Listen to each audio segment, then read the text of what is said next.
here's a question I have for that, and I'm not. I'll play an honest devil's advocate with that statement, as I agree with you.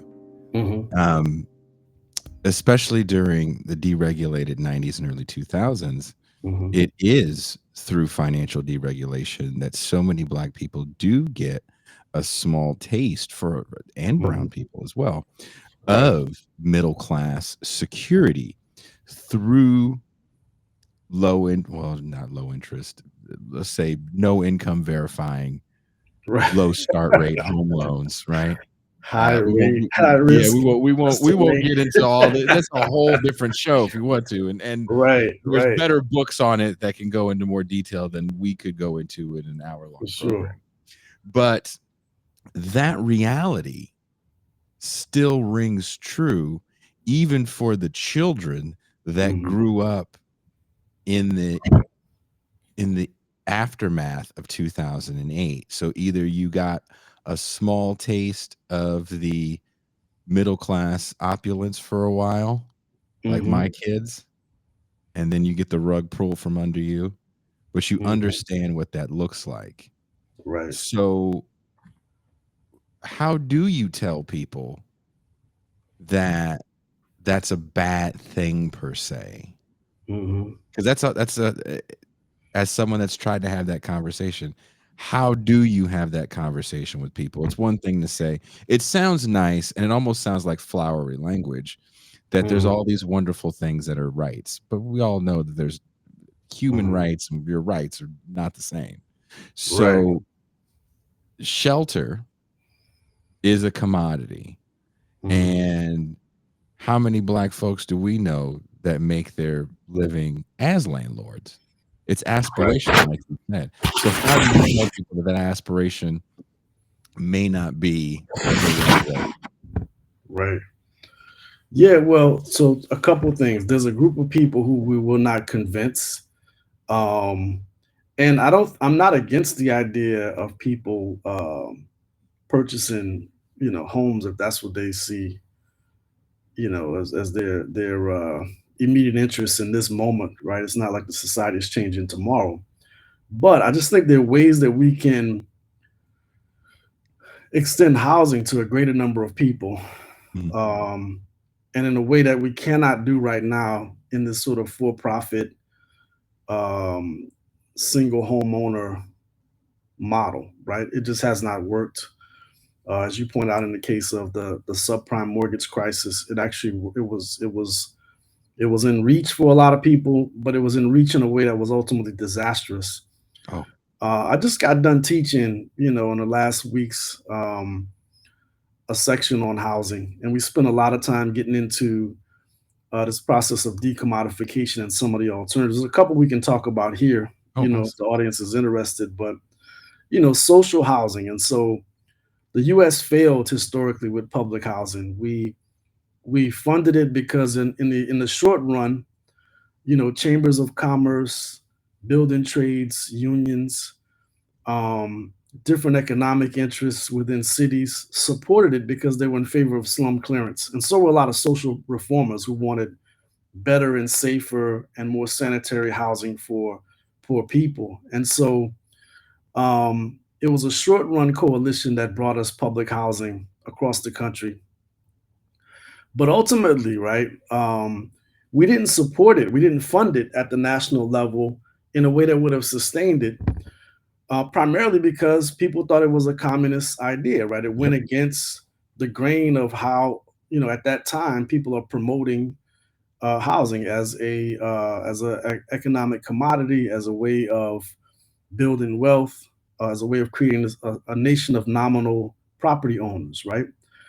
So one thing we could do, right, is we could reinvent the notion of public housing, maybe more along the lines as they've done in places like Austria, right? And I mean, Austria's housing is not what it was in an earlier period where it was state run and state managed. Now they've moved to a model that involves still some private investment, whether it's construction companies or architects, but there's a heavy state influence in what happens. And there's much more in the way of the goal of creating communities. And I think that's one of the things we got away from when we tried to do public housing here. Mhm. Most people didn't care about the community that existed there from the very beginning. I mean, Yeah. there may have been some different amenities put in place, but if you look at the Austrian model by comparison, I mean, what they've done essentially is that there's subsidization from the state in at least three different ways. There's land grants that happen, so you're situating social housing in places that are oftentimes prime real estate in gentrifying areas, in on waterfronts, right? So it's not like you're doing as we did in the U.S. with public housing. You put the tower in the garden somewhere else off the highway, away from the surrounding urban fabric, and so there's much more intentional integration of these new housing complexes. There's also much more in the way of public participation in what happens. I mean, even to the point of tenants being able to partially design the units that they're going to occupy. There's much more focus on integrating different kinds of people within the life cycle. And so retirees, as well as, families with small children, students, professionals, people on lower incomes. And so there's a tendency to try to integrate different kinds of people and to make sure that over time, these people remain in place, right? Mhm. Um, Another one of those investments that happens, I mean, is the support in terms of how the construction happens, right? The state is also involved in it. But then on the other side, there's subsidies to help with the paying of the rent once people are in the units. And so multiple layers of state investment, as opposed to what we did, which was to build something and then really pull away federal support and expect those buildings to survive over the long haul. Complexes like the Pruitt-Igoe homes in St. Oof. Louis, or Cabrini Green. Robert Taylor, Cabrini Green here in Chicago, right? We expected those places to survive um, on the tenants' incomes and the tenants' rents, which was already inadequate, right? So how would Yeah, you they how weren't would you working. allow those massive complexes to be maintained on that low of a budget, right? And without federal support. And so I think we could do things differently.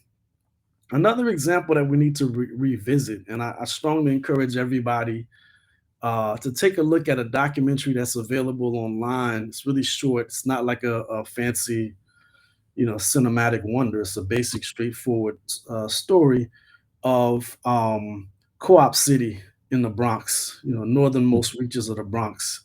Mhm. Co-op City remains the largest cooperative housing complex in the world right now. And it was one of dozens of cooperative complexes that were built across New York City.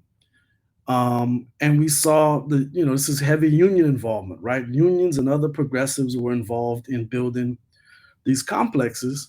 And, what you end up with in this case is a situation where, there's more in the way of ownership, right? And more collective ownership. It's not the privatized model.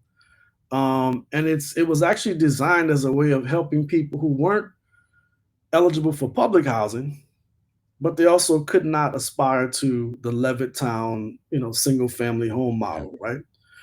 And so it met people who were kind of in the middle, like nominal homeowners. And it was also progressive racially. This is something that we should remember. We should say it every time somebody tries to trash, the American left as, always white and super racist. There were provisions in places like Co-op City to make sure that in the beginning there was at least 20% minority occupants. And there was a moment when, um, in terms of the governing of Co-op City, it was dominated mostly by white and Jewish residents. And they actually stepped back and said, this is a problem, and tried to figure out a way to bring about more representation of Black and Brown people. You look Oh. at Co-op City today, Mhm. and it's overwhelmingly working class, but I think somewhere around the neighborhood of about 70% Black and Latino. And so, it still survives. It has some of the lowest crime rates, lower than the rest of the boroughs. And so this is possible. It's doable. We can figure out ways to bring, quality housing within reach of people. it should not be based on the single family model, which is also ecologically disastrous, right? It's inefficient to have so many different, palatial and irrational, small single family homes all around the country, right? A lot of these places are empty, especially as people age up. And so there's other models that we can use. I saw somebody in the chat mention community land trust. That's another one that we could talk about as well. But I just think these are ways of, again, creating opportunities or possibilities for people to have housing, to have a home, without necessarily relying on the strictly for-profit, private ownership model. And so I'm excited about the possibilities. I think people are having these conversations again, and it will be interesting now that, in Chicago, we're talking about the redistributive dimension of all of this. Mhm. If we could also add to that some solutions that don't just, rehash the same old things we've heard before, tiny houses and all sorts of other things that people have proposed when it comes to housing, the homeless, right? There's other ways we can approach this.